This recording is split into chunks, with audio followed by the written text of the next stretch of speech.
Hello and welcome to the Dits on Wrestling podcast. I am Dits and this... No, that's the wrong direction. That way, this is Anthony. We're back after a week off.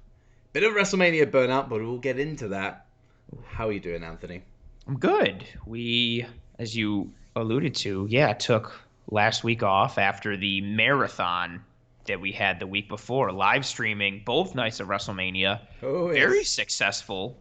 A good amount of Birdie's Bots were eaten. A pretty decent amount of alcohol was consumed, thanks to the drinking game that we created, thanks to Big E and Apollo Crews deciding to use every weapon in the world. And one of our stipulations for the match was if a wrestler goes outside, you have to take a drink. If a wrestler uses a weapon, you have to take a drink. So we had to down like 3 beers each because Apollo Crews decided he was going to do 75 kendo stick shots in that match.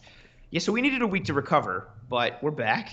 I missed you last week, and WrestleMania was a success. It was a good show, and I mean, I'm probably a little clouded positively because you and I had a great time on both Saturday and Sunday. It was good. It was good, and I think it's something that we'll probably look into doing a little bit more as time goes on. And I think everyone who popped in enjoyed it as well. So stuff that we can look forward to going forward. But obviously, we did take a week off because I didn't watch any wrestling last week.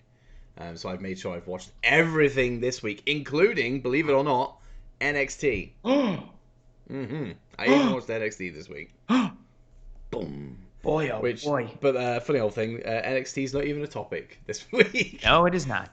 It's still weird that it's on Tuesdays. I have it set to record because I forgot. I always had it set to record, but then I went to watch it, I think on last week, Thursday, Friday, something, and I was like, why did it record on Tuesday? This is a mistake. And then it did it again this week, and I was like, why did it? And I was like, oh, because it moved. I forgot. They lost the Wednesday Night Wars.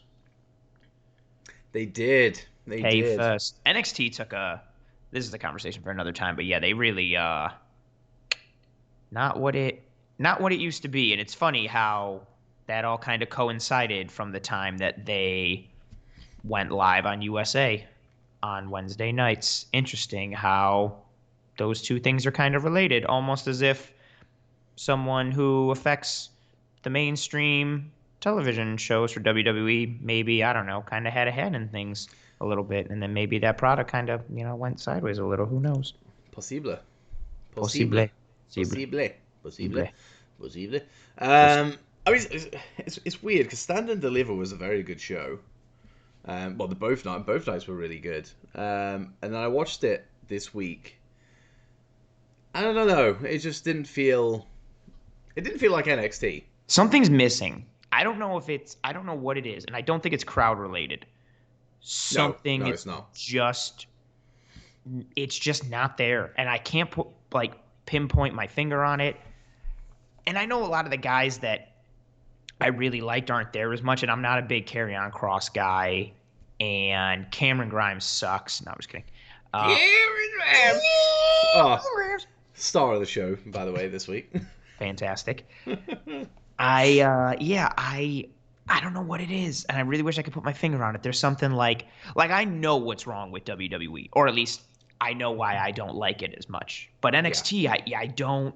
I watch it. I'm just like, even someone who I love, like Io Shirai is one of my favorite wrestlers in the world. Like not women's wrestlers, like wrestlers, period. And I think she's phenomenal. Yeah. And even now, like when I watch her, I'm just kind of like, I don't know what it is. It's just different somehow, and I wish I could put my finger on it, but it's disappointing because as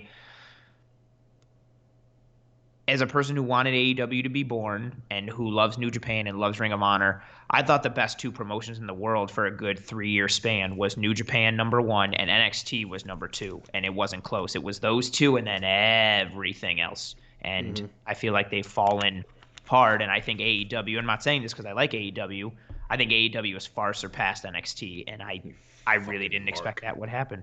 I guess I am a little bit. I really didn't see that happening. Like I thought it was great. I was like, oh my God, like New Japan, NXT, AEW, 3 amazing wrestling promotions. Like I'm pumped. And then now here we are, like a year and some change later, and I'm like, no, it's back to 2 again. Yeah, and I'm at a point now as well where I'm enjoying AEW more than NXT. And I've always That's NXT's always crazy. been my exactly. NXT has always been my number one show. It has been for years.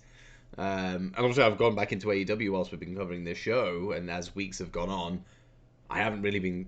I mean, I think I tried to catch up with NXT a couple of times, and it was a slow process. I think I was like 2-3 months behind. I think at one point it was like Christmas, and I was still at War Games, so there was a big gap of catching up. You were still at like Brooklyn 1. You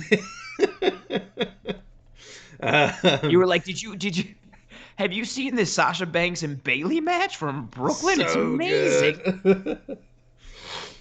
Yeah, it was a big old game of catch up, but we got there in the end. But yeah, exactly what we were just saying there. It's not the same. It's just missing that little. I can't put my finger on it. Yeah, but yeah, it's a topic for another day, and I'm sure we will cover it because I will watch NXT weekly now that I am caught up, because Raw is terrible. So I would happily.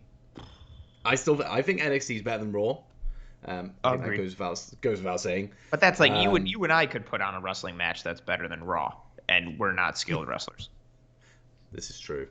We're nowhere near. We could just sit here and look at the camera, and I think we'd be a little bit more entertaining. Oh, I would say that. I would say that. Oh, speaking of, this is super random. I got into an argument with a guy today who told me that, because wrestling, he was like, wrestling's fake, and I was like, well, it's not fake, it's scripted. He's like, it's not real. He's like, they don't get hurt, and I got like super upset by it. I hate that conversation. Normally, I'm just kind of like, whatever. But this time I was like, excuse me? Excuse me? I mean, because he was talking about the UFC fights tonight, and he was like, well, that's like real, and like wrestling's like fake, and it's not even like Olympic wrestling. It shouldn't be called like it's fake and this and that. And I was like, do you watch movies and TV shows? He was like, yeah.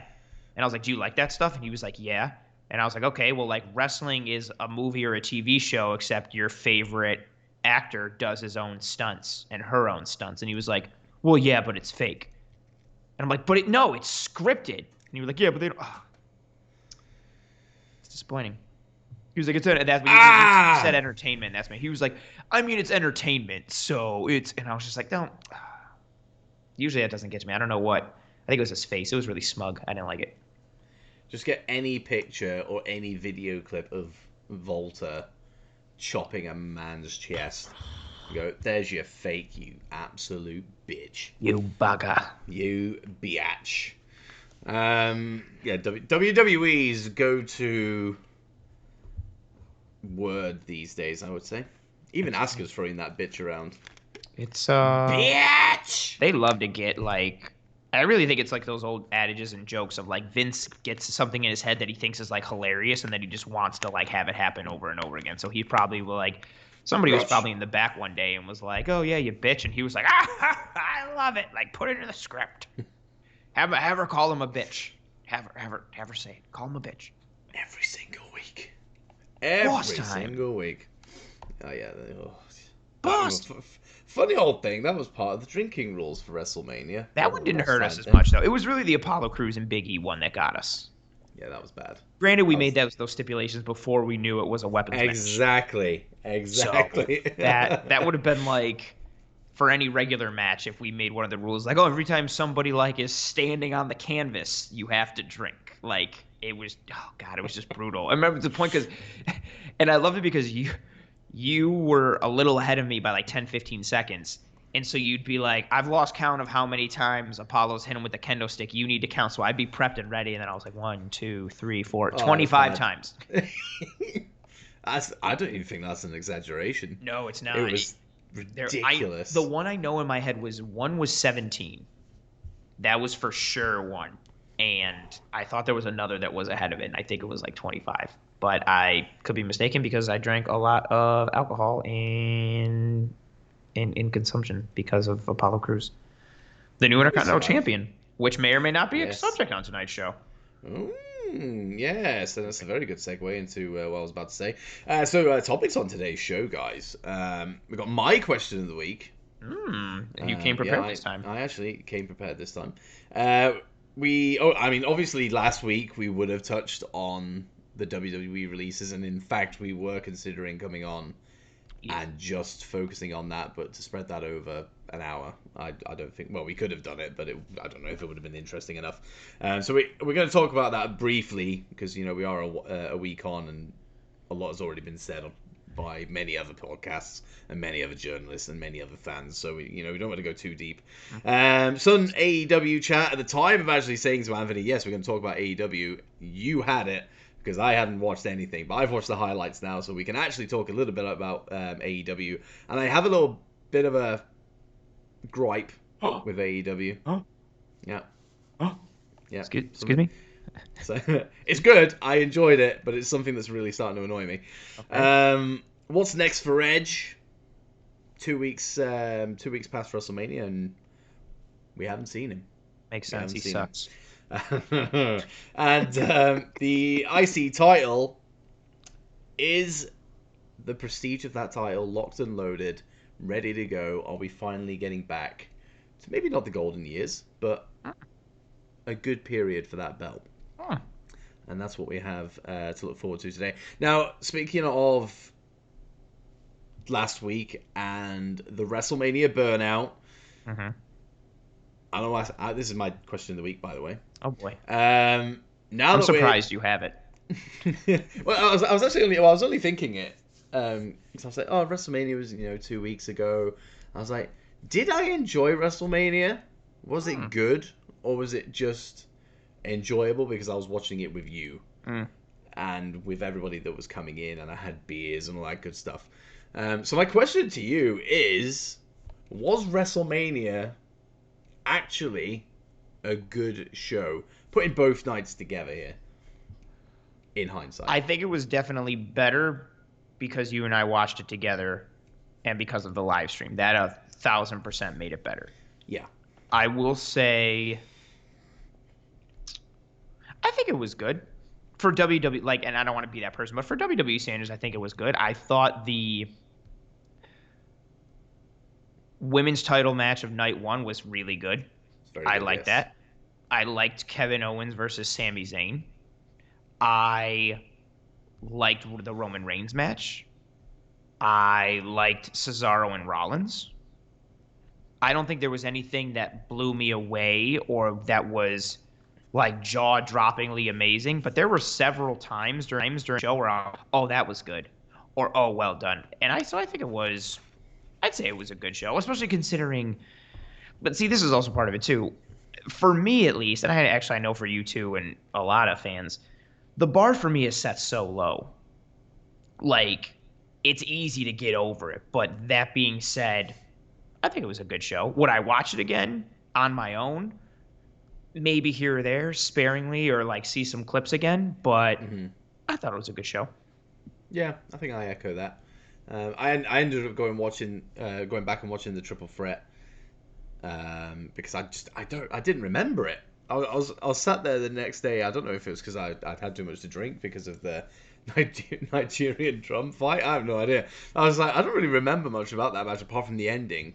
So I had to watch it back, and yeah, it is actually a pretty. The ending match. was good. The piece of the chair that they were both doing cross faces on Roman with was a cool spot. And I think that's a part of it too. If you can point to certain spots or certain moments that were cool or unique, and I thought that the two moments that stick in my head, that and Sasha Banks's tornado DDT off the turnbuckle, but where she spun and landed on the middle rope and then did the tornado DDT off the middle rope was really good. And the finish of that match was good. Yeah, I thought it was if I had to give it on a scale of 1 to 10 for a WWE show, because I grade them very easily, and on a curve, 6.5, 6, somewhere around there. Ooh. Certain matches obviously get more, but then other matches made me feel meh. The Braun spot was really cool. Him ripping the cage, you're at the point now, this is the old joke from South Park where the Simpsons did it. The Simpsons have done everything. They've been around for forever. They've done every single joke. That's kind of where we are in wrestling. How many times have you seen something now that you haven't seen before? And that's because wrestling's been around for so long. There's so many companies. There's so many wrestlers. It's hard to do something that someone hasn't done. And I thought that was a really cool spot. I'd never seen that before. Shane taunting Braun through the cage, Braun like running, catching him, and then just ripping the cage right off the hinges. Like, that was a cool spot. So there's cool moments, and I'd give it. I thought it was a good show. Oh, there you go. But it was definitely affected because we watched it together. Oh yeah, absolutely. Yeah, I don't know if I'll watch WrestleMania 37 again. 37, 38? What the hell was this WrestleMania? 37. 37. Yeah, I don't think I'll watch it anytime soon. But like you said, if there are clips or it just happens to, I don't know, have a free match on YouTube, because sometimes WWE can be generous and put a decent match on there. I would watch something, but yeah, I wouldn't rush onto the network or Peacock for you guys to chase this show down. But we had WrestleMania, which is always a high on the WWE calendar, regardless of even if the show is good or not. And a couple of days later, April 15th, to the day from last year, we had a very, very dark day with WWE and their releases. They decided to do it again because it was a success last year. Why not repeat it? We had a couple of releases from WWE. Not as many as last year, thankfully. But there were some key ones, and I know for a fact because we messaged each other about it. And I'm not going to we're not going to go too deep into the releases because, like I said, it's been covered from here to the moon. So get my Grimes reference in there for the show. I love how much you love Cameron Grimes, just because I fucking love him. Just because it's so like, I just don't know anyone who's out there repping him that hard. I love it, dude. He even has a gimmick now. It's great. It's true. He's like the new Ted DiBiase. I fucking live for that shit. That's it's awesome. Great. It's great. I love it. You love him. I fucking love it. Yeah, so obviously everyone's talked about it, but Samoa Joe hit us hard. Samoa Joe was a big one, and I even tweeted it. I was like, how the fuck, on what planet does Samoa Joe get released? You have a master of promo, an amazing in-ring storyteller, somebody who can play face really well, somebody who can play heel incredibly well, everything, somebody who's proven himself time and time again, not just in WWE, wherever he's been. To see that name pop up, I was like, no freaking way has Samoa Joe been released. I was like, if that's the level they're willing to push people out, who's next? Are we getting, is Alistair going? Is Sami Zayn in the firing line? All these people, because Samoa Joe, like, despite the fact that he hasn't been wrestling, he's been in a prominent role over the last and he's been phenomenal. He's great on commentary. Even that, exactly. Like, even if you didn't want him to wrestle, like, he still can't keep doing commentary. Yeah, he's great at that. I just think for him especially. I don't think Vince ever liked him. I think Vince just saw him as a fat guy. Probably didn't want to push him. We all know, you and I spoke about it, I think during Mania, because that's when I had read that Heyman and Brock both wanted Joe to go over and take the belt from Brock. And Vince was like, no. Like, he never viewed Joe as like a legitimate thing. No matter the it's Great Balls of Fire. Yeah, I don't even remember what pay-per-view it was. But it was, the feud with Brock was electric. Everybody buys into Joe. He lives his character. He just looks like a badass. Like, yeah, he's one of my favorite wrestlers of all time. He was, I remember the first time I saw him in TNA, I thought he was awesome. And I like that he's not cut and he doesn't look like the prototypical wrestler, because it just makes him that much more like just badass. Like, he's not some like sculpted guy from the gods like, Ivan Drago. He's this kind of flabby, kind of muscular dude that is so technically sound and badass, and like, he's just gonna kick the hell out of you. Like, I loved him from the time he was in TNA. His feud with Kurt Angle was fantastic. Like, he did everything in the X division was great, and then in Ring of Honor he was awesome. Like, he's so known for that. And then when he went to NXT, it was great. And I didn't think he would even get the success that he did on the main roster or get the shine that he did. but I think it's pretty easy to say that he should have gotten more and he deserved more, and he never really got to run with the ball like he should have.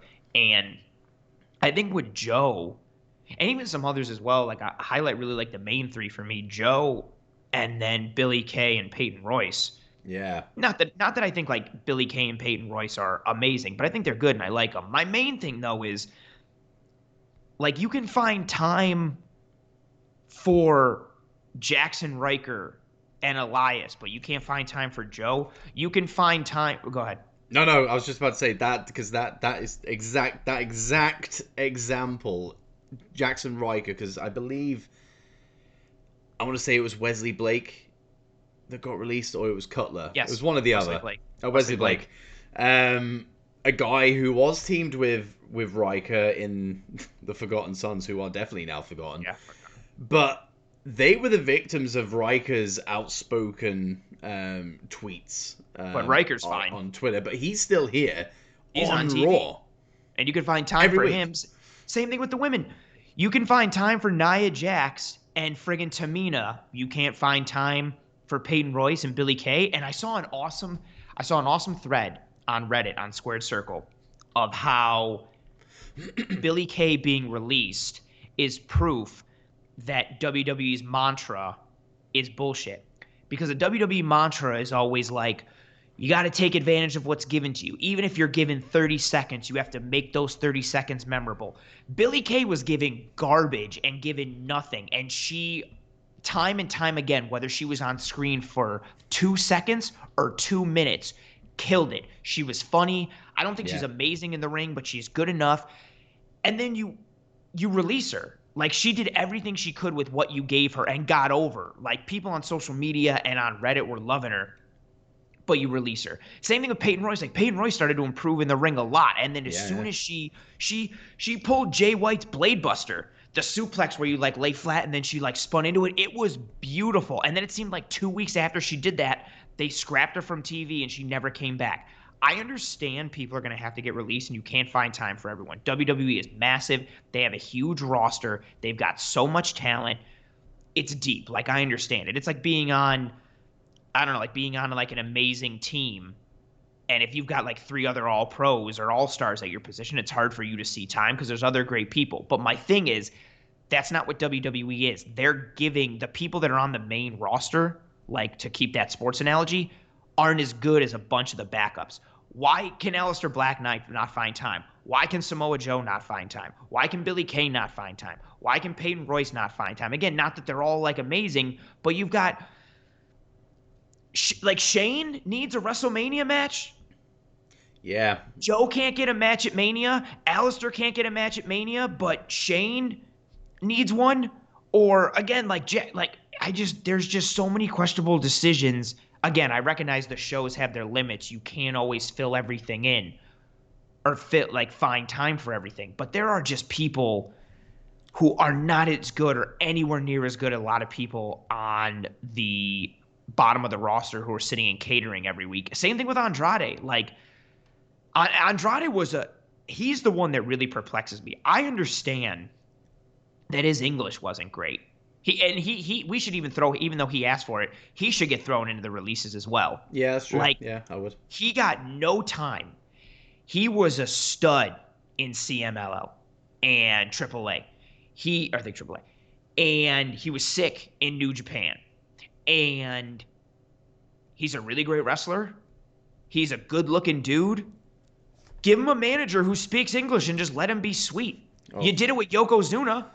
Funny old thing, he had a manager who spoke great English and was very, very good at the role, and she got released as well. I just don't.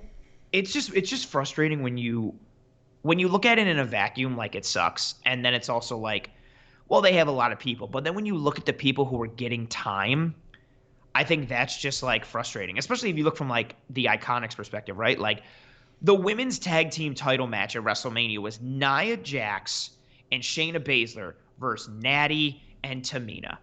2 of those women suck and no one likes them. Like, and not to mention, like, look what you're having to do in the tag team division. Or even that, like, you had to put Lana together with Naomi. The Iconics were already a team. Yeah.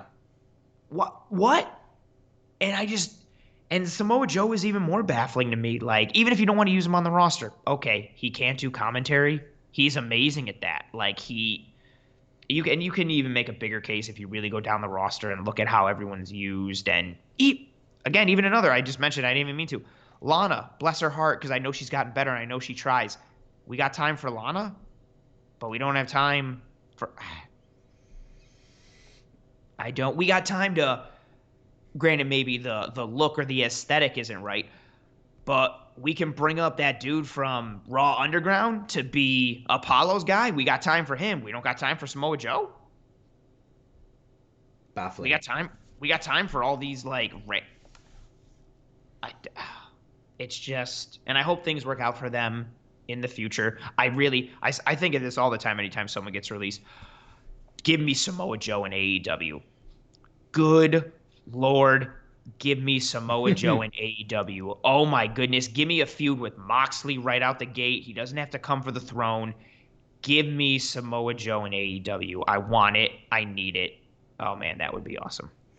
I mean, I think everybody who gets released, chances are they'll get their shine somewhere else. It's more or less guaranteed. Mickey James is ready to go somewhere and have a prominent role wherever she goes. Billy and Peyton, I hope, will team again, and wherever they end up, Samoa Joe, like you said, if he pops up in AEW, he's got the Moxley thing. He can relive some stuff with Christian. Um, So many things. that'll be really fun. Chelsea Green as well, which is also a Oh, I baffling forgot. one because she just signed a new contract. From what I'd seen, Who's her? Who's she married to?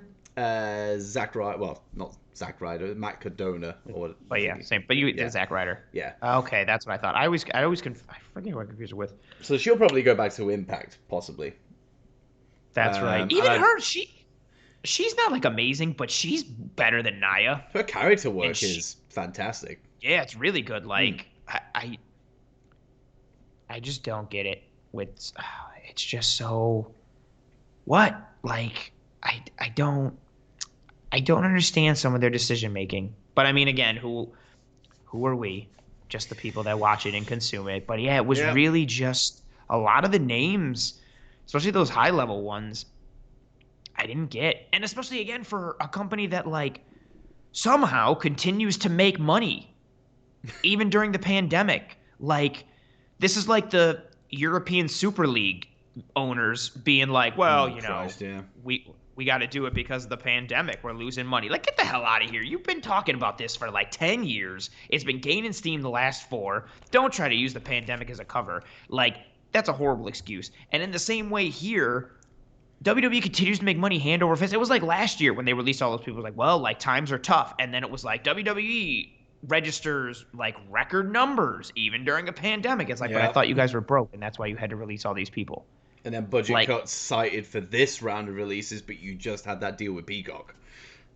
that brought in a gajillion dollars. Not to mention every time you do a Saudi show, you get like I all jokes aside, like I think the revenue of the Saudi show is over like 7 years and it's like $1 billion. Like it's something outrageous. Like you've got so much money coming in and you got to it's just Budget cuts. budget cut because we need Wow. and even that like but you didn't need Samoa Joe on like commentary. You guys have always ran with like that kind of like number for commentary, and like you. But you see where they've gone with commentary now, and they've got Pat McAfee on SmackDown, which I love. He's in the 2 weeks that I've seen him, he's been great. But I really like Pat McAfee from what he did in NXT, and then the odd appearances that he's done on pay-per-view pre-shows. Like I've always he's very entertaining. He's very charismatic. Like I'm happy. But this other guy, because I missed Raw last week, I watched. I did my usual fast forward through Raw, and just stick around for promos and the last like 30 seconds of a match just so I can see who win and how they won. But whoever, I don't even know his name. Like whoever this new lead announcer, by the way, is not just like a Byron Saxton kind of guy. He is the lead guy. He is well. He's not. Is he terrible? I think it might just be the way he speaks. But it's not good. It's like you've got rid of Samoa Joe and Tom Phillips, for that matter. I don't know if Tom Phillips is still with the company and hasn't gone, but you've removed Tom Phillips from that position and put this guy in. Like, who is he? Doesn't make any sense. Doesn't make any sense to me. It's disappointing. At least now, again, like you mentioned, like there are other avenues, and it's not just like, well, like they got to go flounder around in the indies now or go overseas, and we'll see what happens. Like, there's a market for several of these wrestlers, especially the bigger name ones that we've talked about. And yeah, I hope things work. It's just frustrating, you see. And I think it's even funnier. Like, we talked about Samoa Joe during Mania. I'm like, oh, I wonder what's next for Joe. It'd be sweet if he got back in the ring and blah, blah, blah. And then 2 days later, it was like, he's gone. Shocking. Yeah, that's the one that's still, well, yeah, it'll always baffle me. But if he rocks up in AEW in July, I want to say their 90-day no-compete clause, which is ridiculous. May, June, July. You chose to fucking release them. Let them go and do some wrestling. Like, so weird. It's bizarre. So weird. Yeah, it would be July 16th, July 13th, 14th, whatever. Yeah. 3 months from when they got released. So hopefully in July time we'll see something good from the majority of everybody. So July could be a good month. Just in time to lead up to AEW All Out come September. Beginning of September, end of August. There you go. Oh, man. If I don't know. The world is still weird for COVID. I would be so tempted to go to All Out if Joe was going to be on it. Do it. Or especially, I also know this would never happen, but man, have you ever seen the Samoa Joe and CM Punk matches from Ring of Honor? No. They're fantastic. You should watch them. But that would be, oh man, if only. And especially I know with like how tight they are, oh man, imagine if, oh God, I got goosebumps thinking about it. I know that's like in so many people's heads and like that's such a huge pipe dream. Oh man, like if and Joe and Punk were to come together, oh man, that would be sick. But I know it's not going to happen, mainly because of the Punk end. I really think he's genuinely like done with wrestling. But it's fun to speculate because never say never, though. He's sick. That would be sick. Never say never. Never say never. Get it? Oh wow. The Beebs. That just took a big drop. That's from a bad. What movie is that from? That's from a bad movie. Oh, well, it's a bad song from a bad movie. I don't know what movie that is, but I ain't watching. I think it's the Karate Kid one with Jalen Smith. That movie sucks. Jalen Smith is a terrible actor. Jaden Smith. I don't think he's a great rapper either, but there you go. Oh, I think he sucks. Sorry, this took a weird turn. Because I was about to say, speaking of AEW, but then you went on to something else. So speaking of Karate Kid, let's talk some AEW. It wouldn't surprise me if AEW laughed him up, actually, to be fair. But what? No way. They're not. This isn't Jake. This isn't the Jake Paul scenario. Well, you never know. They're bringing every other fucker in. And then, of course, friggin' Jake Paul's even douchier brother won his fight against a fighter who decided to not throw any. I don't even want to talk about it. Sorry. Continue, go ahead. AEW was decent this week. I enjoyed a lot of it. Darby Allin versus Jungle Boy was how good fun. Was that? That was very, very good. That was a really good match, even though Sting is. Well, this kind of feeds into what my gripe was earlier. In fact, Sting? You know what? I'm going to. Well, yeah, he feeds into it. That whole bit when he was squaring up to Luchasaurus, it was like the weakest little confrontation fight that I've seen in a while. Grab each other's heads and walk backstage. This is terrible. But it was it that match? Yes. Ethan Page and Scorpio Sky. Yeah, it was that match. Yeah, Ethan Page, Scorpio Sky came out, and Lance Archer. Now, this seems to happen every single week and multiple times throughout a show. There's a match. It can be a good match, it can be a bad match. It doesn't really matter. And as soon as the bell rings at the end, we have a winner or we have a disqualification, we have whatever. There has to be some interference of some kind. You can't just leave it and go, there we go, match is over, next segment. No, the whole fucking roster has to come down to the ring in some way, shape, or form and get involved. And it's every single week. And the more I see it, the more it's pissing me off. It's just like, you don't have to have every fucker on the roster and intertwined in some M. Night Shyamalan bullshittery. Like, it's just like, why? It doesn't need to be done. Why is Lance Archer there? Like, I get he's got his little thing with Sting at the moment, but Sting wasn't even in the ring. He'd fucked off backstage. Like, it's not. It's a small gripe, admittedly. Like, AEW is still very good, but it is a gripe that is starting to wear a little bit thin. How dare you criticize AEW? No, that's fine though. Like, I can see that. Like, there always just seems to be some kind of run-in and things like a lot. They just push those in. I'm not on the faction front where everyone's like, oh, there's too many factions. We love factions, so I don't really care. People think there's too many factions? Yeah, it's popped up on social media quite a lot. Inner Circle, Pinnacle, Dark Order, the Factory now, the Nightmare Family or whatever it is. They suck. Yeah, there are a lot of factions in the stable. Team Taz. Yeah. I was gonna say, but we like factions. But so I don't mind factions in stables, to be honest. But yeah, that is a gripe as well. But it's more the runnings that piss me off, which I guess is kind of I just miss the Elite out there as well. They're pretty prominent at the moment. Yeah, I guess that kind of feeds into the runnings because a lot of them get involved. But that's where we are. That's my gripe. Well, this whole pod has been fun. I'm going to sign off now and never do this again because you criticize AEW. No, yeah, I can see that because even sometimes like I'll be watching and I'm like, again? But then I'm like, especially when it's like more random, but then it connects to things. I'm okay with it. I didn't focus on it too much in this show, even though it happened at the end. I just really thought Jungle Boy and Darby was a good match. It was a very good match. It was very good. Yep. And then Shida and Ty Conti was really good. Did you see that? I saw the highlights. Did you see Shida do that move from the top rope where she dropped Conti on her back across the top turnbuckle? Yes. And it's got some badass name. Do you know what the name is? No idea. It's, damn it, I told myself to write it down and I didn't. It's something badass. It's called like the Widow's Breath or like the Witch's something. It's got some cool ass name. I thought she hurt her for like real because she landed, Conti sold it real well, but then when she was on the ground, I thought she was saying my rib, my rib, my rib, my rib, but she did it in a way that didn't seem like it was for the camera. Yeah. And then Shida acted differently with her, and like you could see, you know, when wrestlers, especially with like, it used to be more prominent when male wrestlers had longer hair, but when wrestlers do the thing where they like bury their like face in the hair of because they're communicating, like it looked like Shida was saying something and checking with her and doing something. I was like, oh shit, she's really hurt because it looked nasty. It was a violent move, but she ended up being okay. And then the match picked up and went even further.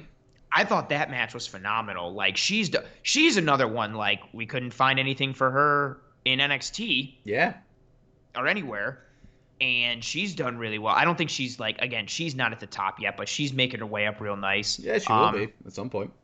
I like that run-in. Well, not run-in, but did you see Britt Baker come in after? Yeah, I thought that was cool. She came in and just stood on like in the entryway and then pulled up the rankings up top, and then she went up to the top and just kind of like smirked, and then Shida threw a kendo stick. I thought that was cool.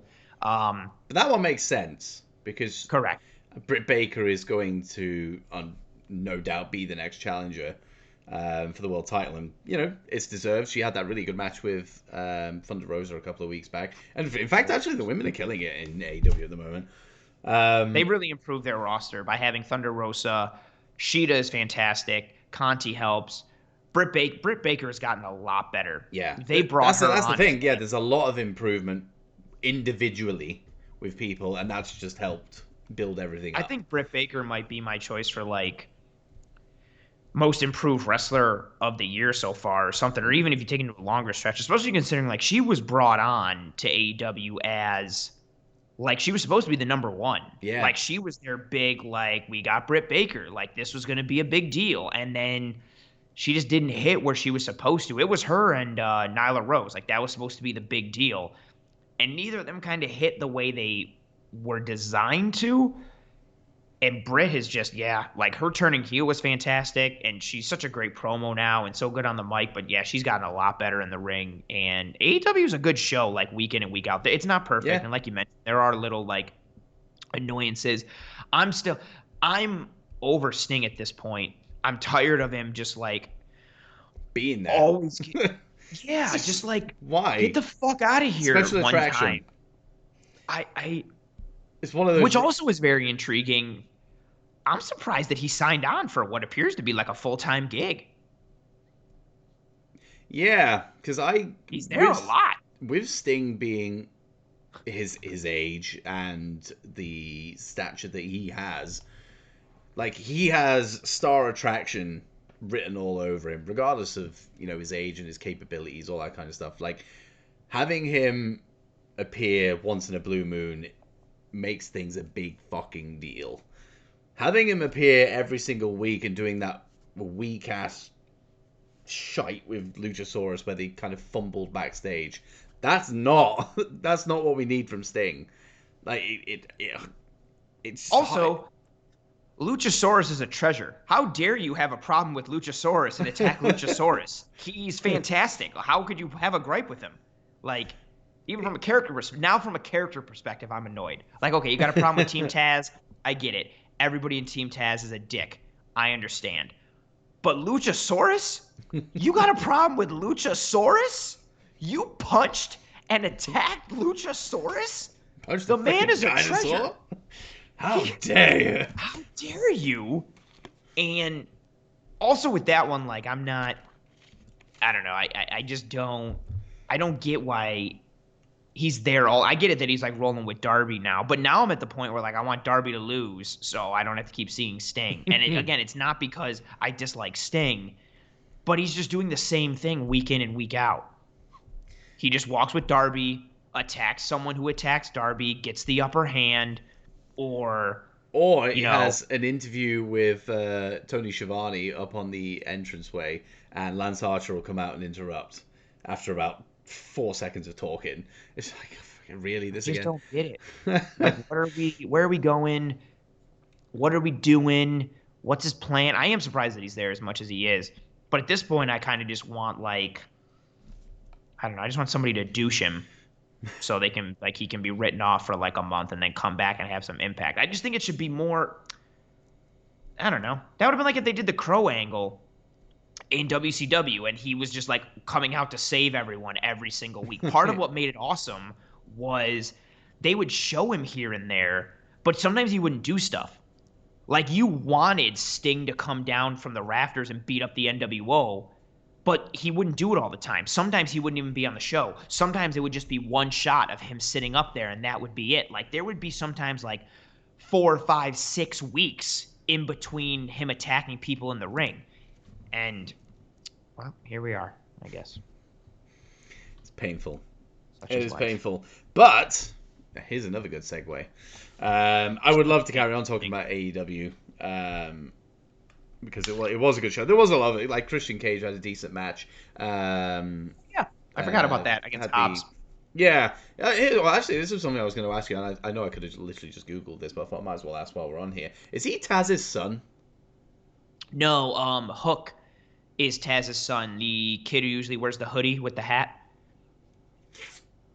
Is he in Team Taz? Yes. Yeah. There's Hobbs, who wrestled Cage. Then there's Cage. Bryan, and then there's Bryan Cage, who's huge. Ricky Starks. Yeah. Taz's son is the other one. Okay. He usually wears the hoodie. He's usually got the hood up, and he usually wears like short kind of shorts. Because he had the singlet on, and obviously Taz used to wrestle with the singlet, and I was just like, is that his kid? Because that kid, like, he was like, I could buy that. Big guy. That would be sweet. No, he's just a singlet enthusiast. Yeah, the other, Taz's son is named Hook, which I think is because Taz is from Red Hook, Brooklyn. Huh. Taz, ECW Taz is, I'm about to make a very bold statement right now. Ooh. My favorite wrestlers of all time are Bret Hart and then Stone Cold Steve Austin.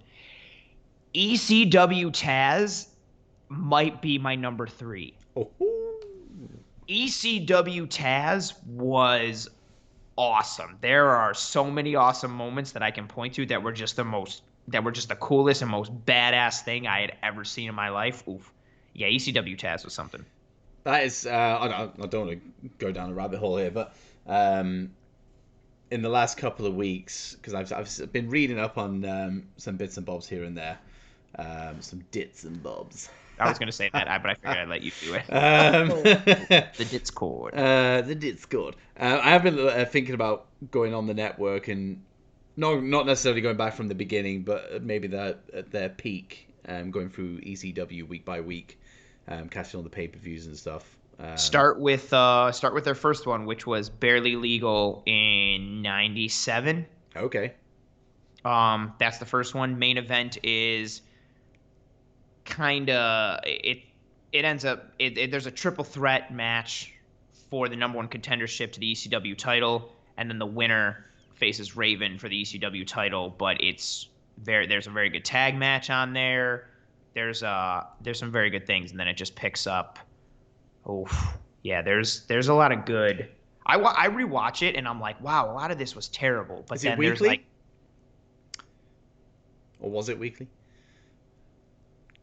the early stuff is weird because it was kind of weekly, but it wasn't played weekly. So you're gonna if you're watching the well, I think this is, oh no, you still have the network, so it's still labeled the same. It's like the TV episodes early are labeled House of Hardcore 101, 102, and they're random and kind of sporadic, and then they get on syndicated TV and are more regular towards the back end of '97 and then into '98, into '99. That's when it was on weekly and was a regular thing. But for a lot of it was just tape stuff and kind of more pay-per-view based than it was weekly based. But then you start to get into that as they move through '97 and '98. I tell you what, I'm off for the next 2 weeks. I will watch Barely Legal this week, and we will talk about it next week. That's very exciting. I need to. And if you can watch it as well, that'd be good. That'd be cool. Oh, I can do that. We could do a classic pay-per-view review. I'm pulling up the match card right now in order to make sure. This is what I'm. Oh, yeah. Oh, I forgot. Yeah. Taz versus Sabu is on this card. Ooh. Shane Douglas versus Pitbull #2 for the ECW television title. Rob Van Dam is on this show before he's really Rob Van Dam. Oh, I was right. The Eliminators versus the Dudleys for the ECW Tag Team Championships. Hang on. The Eliminators is in the guys you picked in your tag team draft there? Yeah, those John Cronus and Perry Saturn, man. Oh, yeah. I got goosebumps thinking of the Eliminators. Yeah, they are. What's good is, so this was the first pay-per-view in ECW's history, and they do a really good job. Joey Styles does a really good job of setting the stage for every match, and the Eliminators Dudley's tag match had just a huge build, and it's the crowd. I got goosebumps thinking about it. The crowd is crazy hype for the Eliminators. It's just, oh man, I got goosebumps. Yeah. Oh, and then sorry, I'm reading all the things and remembering all. Oh, and the crowd pop for the main event. I want to tell you what happens, but we'll talk about it next week. The crowd pop for the main event for what happens at the end is one of the it is a top 10 crowd pop ever. Oh, okay. They lose their mind, and again, it's because of what. I'm excited. I'm ready to be I'm logging off. I'm going to watch this right now. So I will watch it on the day this releases, Monday. I will watch it on Monday. I won't tell you anything about my thoughts, and I'll get back to you. Fun fact: I own this on DVD. Oh, nice. I got it when I was 13. You know 14. It's good when you've got it on DVD. I say that, but I had Backlash 2002 on DVD back in the day, and that show absolutely stank, apart from 1 or 2 matches. That's no good. Rob Van Dam versus Lance Storm is also good on this card. You're going to get thrown off, though, and it's creepy. Rob Van Dam, he wears his traditional singlet. However, he doesn't have the hand to wrist tape that he normally does. And Yeah. he's also not wearing the black spandex underneath the singlet that goes to about mid-thigh. Oh. This is very early Rob Van Dam. So it's just the cool singlet and then the boots, but nothing on his arms and no black tights underneath the singlet. So he looks weird. I remember seeing it and I remember being little and be like, what the hell is this? Where's his tape? Where's his taped hands? And where's his tights? He looks like crap. This sucks, but the match is good. I'm looking forward to it. Oh, there you go. There's a little preview for next week as we wind down here. Hit the last two segments. Whoa, we're at the 50-minute mark. Look at that. To be fair, like I think that the next two can be covered in about 15 minutes anyway. So we won't keep you guys much longer. Especially this next one because this guy sucks. How dare you? I'm hoping it gets to the point that when I make comments like that, people are like, okay, well, they're either going to talk about Drew McIntyre or Edge, because those are the people that Anthony says sucks to bother Dits. But they don't. And Cameron Grimes now. That could be a new thing. Well, that's a given. Now that I'm watching NXT every week, but that one could be justified for a lot of people. He's fantastic. I would never joke. I would never joke about Cameron Grimes. Cameron Grimes. To the moon. To the moon. I fucking love that guy. You love him so much. I've got his t-shirt somewhere, actually. Booking. I did. You booked him great. Oh, man, He was my second pick. That's right. Pick. I was so surprised. I thought you were kidding when you drafted him. But you booked him like a top pick. Man, your Bray Wyatt story arc ending was phenomenal. Cameron Grimes was a part of it. Ooh. Yes. We did a good SummerSlam book. I'd like to relive that like 1 year on when we get to it. Yeah. Not do it. We were mentally, physically, emotionally exhausted when we finished. To think we were going to do a sequel that was even bigger, I'm glad we didn't. It would have been amazing, but we probably wouldn't be doing this podcast anymore. No, we wouldn't. But speaking of, potential burnout and all that kind of stuff, Edge hasn't been seen for the last 2 weeks since WrestleMania. No, I don't even think he's been mentioned on SmackDown. I'm actually trying to think, has he even been named? He must have been, surely. But no, we haven't seen or heard from him. So what is next for Edge? I know he's only signed to do 4, maybe 5 matches a year. So yeah, he's definitely not. I think he was just full time because he wanted to go into Mania, obviously as the Rumble winner, and actually not be this whole part-time or live up to the part-time image that guys like The Rock did when he beat CM Punk for the world title at Royal Rumble, and then just kind of appeared every now and then going into WrestleMania against Cena. Like he was here every single week, even if it was just like a promo and then he'd bugger off. Like he was there every single week. Doing Talking Smack. He did a lot. Yeah. So it's going to be weird not having him around, which I think is going to be the case. We haven't had him for 2 weeks, and the main event picture is now filled up with obviously Reigns being the champion, Cesaro's in there, Daniel Bryan remains, after this week's SmackDown. Seth Rollins is kind of teetering on there with his link to Cesaro. It's crowded. I don't think Edge is going to slip back into that role anytime soon. So I don't know what's going to happen with Edge, but if I was to speculate what Edge's next move is, and I'm probably thinking this because on the ENC pod years ago, because obviously it's not a thing anymore, I know he was very interested in a match against Aleister Black. Aleister Black returned on SmackDown this week. He did. In a very interesting way. I still don't know if I'm digging it yet, but I guess this is just the beginning, so I'll allow it to build. It's not quite the whole sitting in a dark room, pick a fight, with me. Just fucking leave the room, pick a fight. If you want to fight that bad, just leave the locker room. There's plenty of people. Go to catering, kick someone in the face. You can have a fight. It's not quite that. It's kind of this brooding tale of dragons and fucking demons and all that kind of shit. But now that he's back, I'm gonna say he's a heel. I'm getting that heel vibe. Maybe Edge Black is the next place we go. I'm thinking I would like that. I'm hoping, and that's in the vein of what I'm thinking is next for Edge, especially if he's going to be in a limited capacity. I would like to see him be the gatekeeper of pushing lower card guys to the mid card or mid card guys to the main event. Yes. Have him pick a fight with Aleister Black to move him into like legitimacy again, or have him pick a fight with Cesaro to launch him further, or have him pick a fight with Big E in 2-3 months, and then maybe at SummerSlam it's Edge versus Big E or something like that.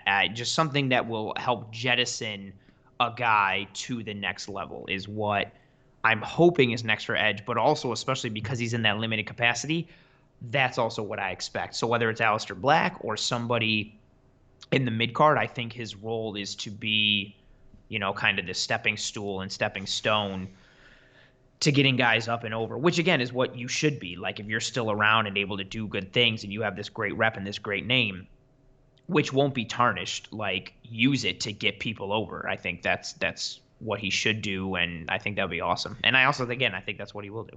Yeah, I think we've talked about it before, where it'll hopefully be a case where if he happens to wrestle on like SmackDown or Raw, wherever it ends up being, and then the B level pay-per-views, he goes over whoever it is. But then on the big shows, you use those as the stepping stone for guys like Big E. So if what's the biggest show before SummerSlam? Like Money in the Bank. Yep, there you go. If Big E wasn't in that ladder match, and Edge I doubt would be in that, although that'd be interesting because obviously he has history with that briefcase. You could use that show, Big E, Edge, Big E goes over, and then you've kind of got that little bit of momentum going into what could be Roman Reigns versus Big E at SummerSlam. Something like that. That's where Edge, I think, could be used tremendously well. Yes. So there are a lot of options. He could fill the Daniel Bryan role of the last 4 months. Like he's done well to get guys like Cesaro up there, and I think Jey Uso, he helped establish the whole main event Jey Uso. They're doing, I think you mentioned this to me, they're doing another roster shakeup or draft. I heard they were, but the fact that we haven't seen anything yet. So maybe not. Because I was thinking maybe even because there's like a lot of dudes on Raw that need some help. I was like, maybe he goes to Raw, or maybe one of those Raw dudes go to SmackDown and he can bump up somebody, or vice versa. That would be I think you hit it on the head though with that Daniel Bryan type role, which is like guy to do good stuff and get eyes and attention on people who need eyes and attention. Yeah, exactly. So that being said, it'll probably be Edge versus Shane McMahon. You know me. I don't mind Shane. Older Shane, not older Shane now, but like yes, early Shane. I mean, he carried Kurt Angle because Kurt Angle sucks. So I mean, Shane will always have a special place. Add that to the list of wrestlers you think suck. Just Drew McIntyre, Edge, Kurt Angle, and Chris Jericho. Fuck. They all suck. Just a quick, because I haven't seen it, so I'm not even gonna spoil it or anything like that. Have you seen Mortal the Kombat? Jericho? I want to see that, but no, not that. Have you seen the Broken Skull sessions with Jericho yet? No, I did not. I literally fired it up after we finished Mania, and then got sleepy like a minute in, and I was like, okay, I don't want to fall asleep during this. And then I had a blisteringly busy week. And I'm hoping to get it in the next couple of days. I have a blisteringly busy week again next week, especially with the NFL draft coming up and everything that I'm doing for my pod work, and then in addition to just life things, very busy time for the day job and all those things as well. Have you seen it? No, not yet. So now that I'm off for 2 weeks, I will be watching it. So I guess we can talk about that as well. I was gonna say, so next week should we do Barely Legal and Broken Skull a little bit. I feel Done. like that could fill up. There we go. Commit to it. There we go. There's Peacock. your full preview for next week. But as we so we're hitting the last segment here, and I could skip over this, but I don't want to because I feel that we're almost there with this now. The IC title, and I just want to throw this little bit of fact in here as well. If you didn't happen to catch our Twitch stream of WrestleMania, you would have missed the fact that, because I don't think I put it up on Twitter. I might have put it up on Twitter. I don't know if I did. But you might have missed the fact that Anthony, 2 weeks ago, on WrestleMania Sunday, to the day, was his first year birthday of being on the Dow Pod in an official co-host capacity. And that first, so yay. Woo! But the first show that we did together, as part of that whole thing, was has the IC title lost its prestige, or will it ever get it back? Like we did a whole history of the Intercontinental title. We went very much down the rabbit hole. That was a great episode. That was a great way to start it off. It was very good. It was very good. And it's been all downhill ever since. Yeah, but 1 year on from that episode, are we finally at a point where it's starting to look good? Personally, I think yes. I think since who did Big E beat for the IC title? Nakamura? Oh, Sami Zayn. There you go. Yeah, somebody irrelevant. No disrespect to Sami. Like I think he's fantastic, but they had made him and the belt irrelevant. Yes. But Big E carried that belt as if it was the belt, which is what you need, which is what that IC title has always needed. And he had that care about it. I don't think he defended it that much. But what we were starting to see was story around the belt. It wasn't just a random open challenge every single week. It was actual story progression with Apollo, which seemingly went on forever, but turned out to be a genius move, because then Apollo turned heel. He has the whole Nigerian royalty thing going on at the moment, which is building as weeks go on, and I'm enjoying it. It's been good, which of course culminated in Apollo Crews winning the IC title at WrestleMania. So you've had these guys, and I think the story is set to continue going off what happened on Smackdown this week as well. So you have a big feud here, which I don't remember. I don't remember seeing a big feud over the IC title for a very long time. Like, this thing has been going on for 2, maybe 3 months now, and it's still going strong. Like, I'm not bored of it. I've enjoyed it. And then you've got, like, kind of intertwined in that, like, this week, Kevin Owens faced Apollo for the title. Kevin Owens was, like, just bigging up the whole thing. He says, like, I haven't had a shot at the IC title in literally years. Like, I want it. Like, he was excited about it, and he was like, even Big E, when he was coming in, he was like, you really gonna jump the queue? And he was like, hell yeah, this is my chance. I'm gonna win that title. That's mine. So there's that, like, interest from other people outside of this main feud who want that title. So I think we're at a point now where not necessarily the title has prestige. I don't think we're quite there yet, but it is heading in the right direction. Oh, completely agree. It's trending upward. I like the trajectory, and it's the opposite of where we were a year ago, which is I don't even remember who the belt was on a year ago. Funny old thing, I think it was Sami. Of course. And that even proves the point, like, of even now thinking, like, man, who had it before Big E? You don't remember because it wasn't memorable. Now, if you're like, who had it before Apollo? You're like, oh, Big E. The key with belts is put them on somebody who is good and who matters, and then have good feuds with that person involved with that belt, and have other people show that they care for that belt. So Kevin Owens caring is a nice plus. Big E wanting his belt back is a plus. Putting the belt on Big E in the first place was a huge thing, because he's awesome in the ring and he's awesome on the mic, and giving him that belt means something.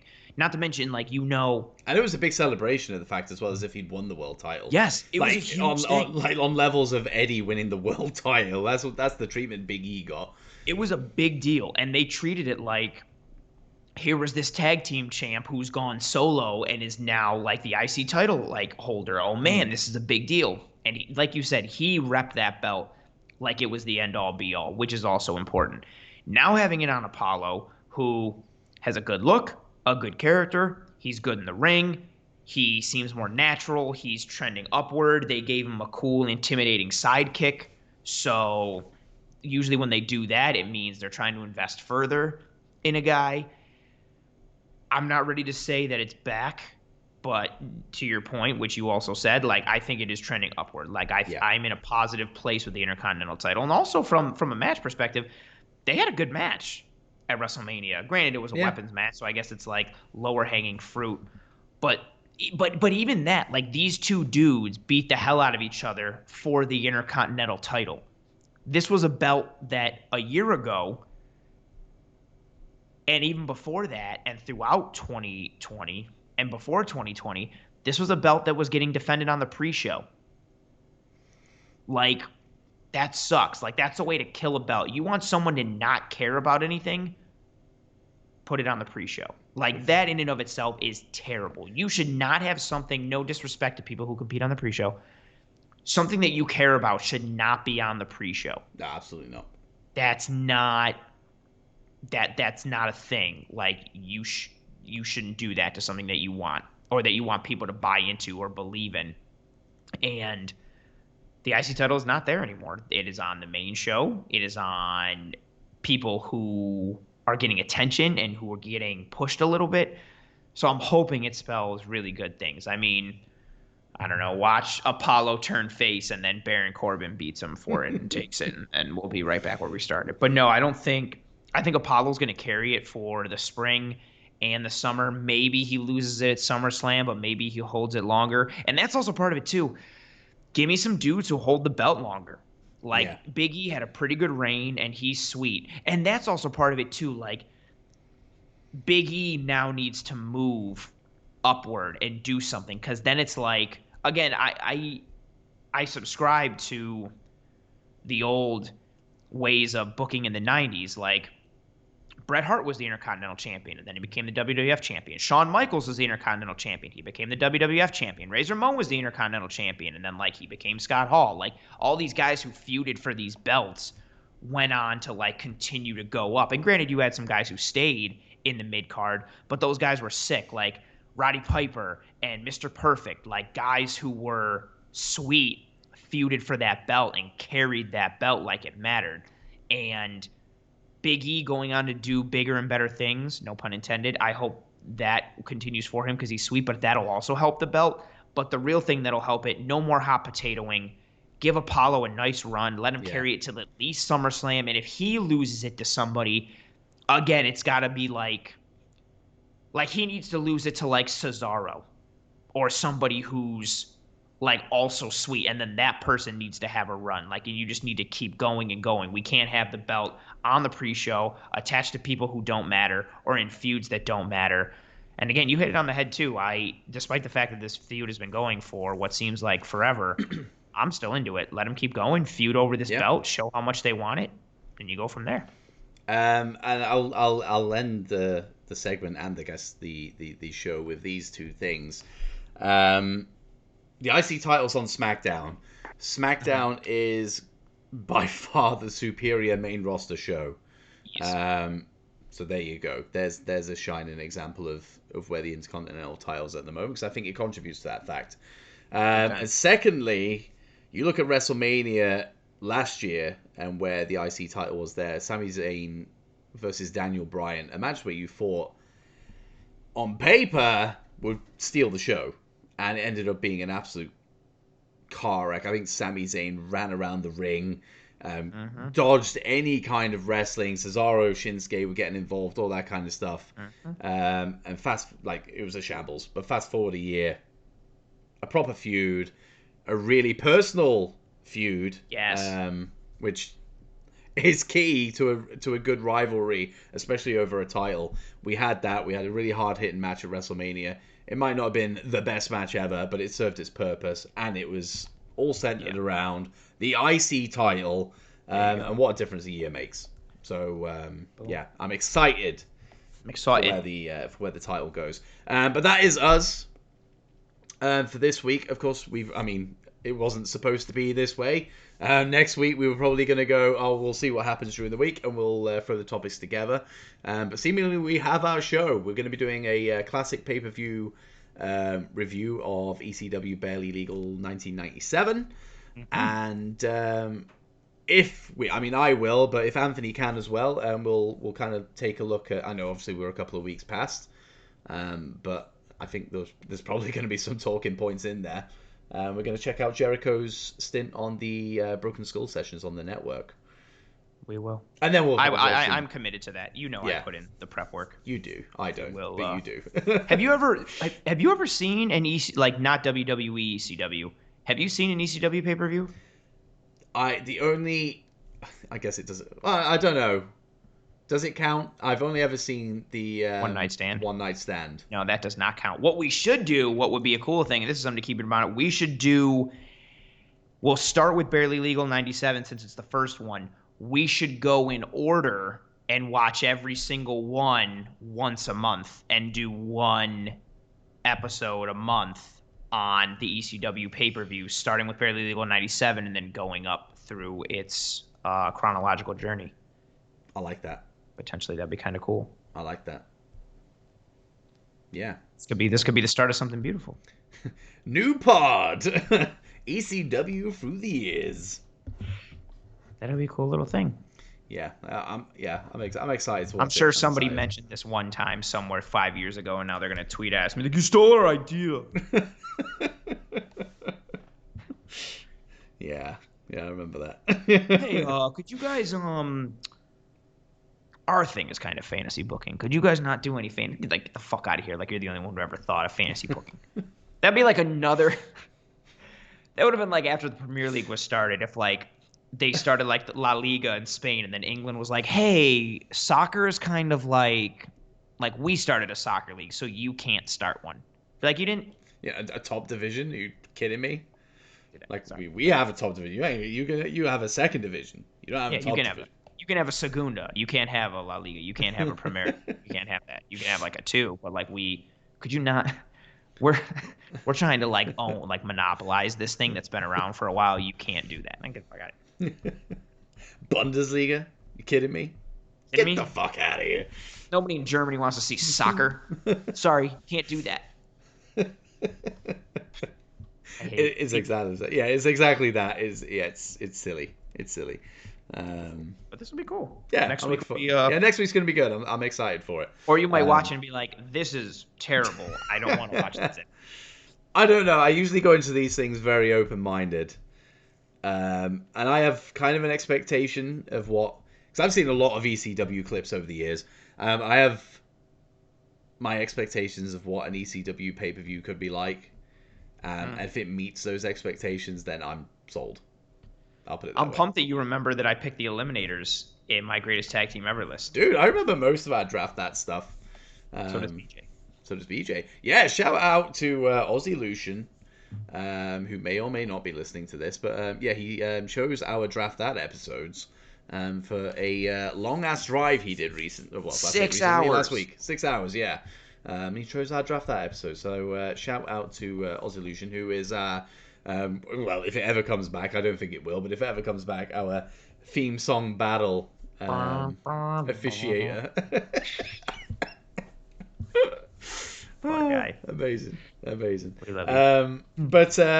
So that's us for this week. We will, of course, be back next week. I am off for 2 weeks, so I have no excuse not to be able to watch any wrestling. You can catch me on Twitter over on the handle at Project Dits, and that's the same for Instagram. And then remove the @ if you want to catch me on YouTube and on Twitch, where I'll be streaming.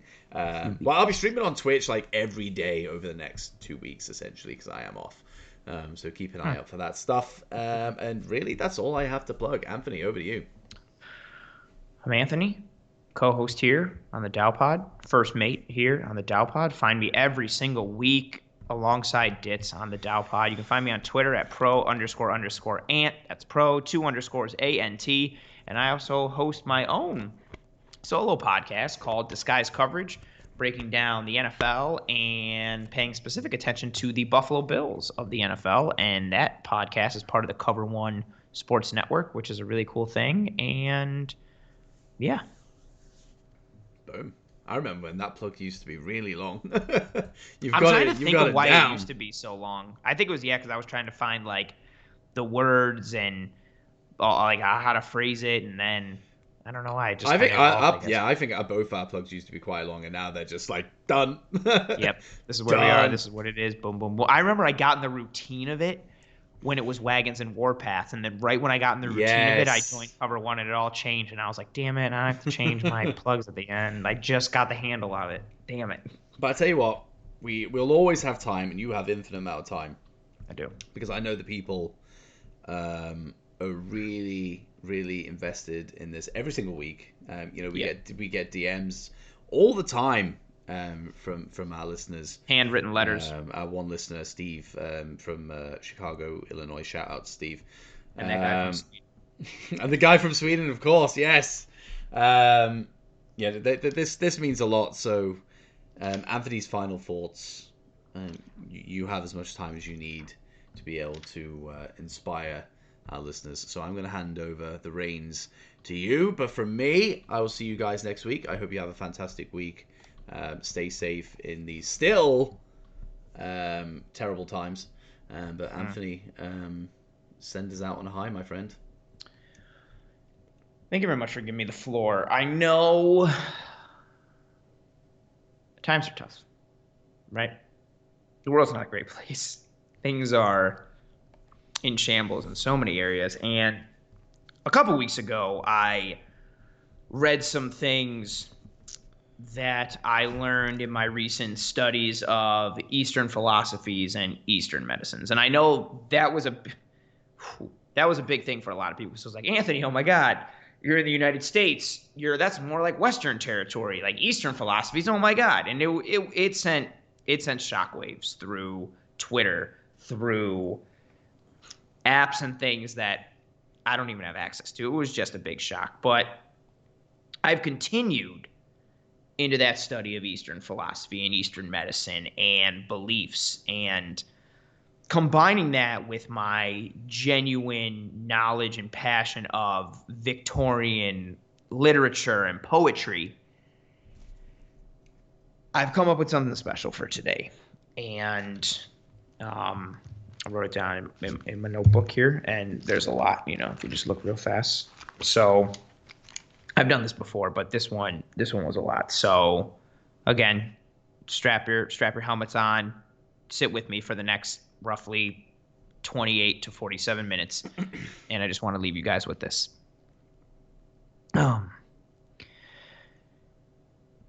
Sorry, I need to.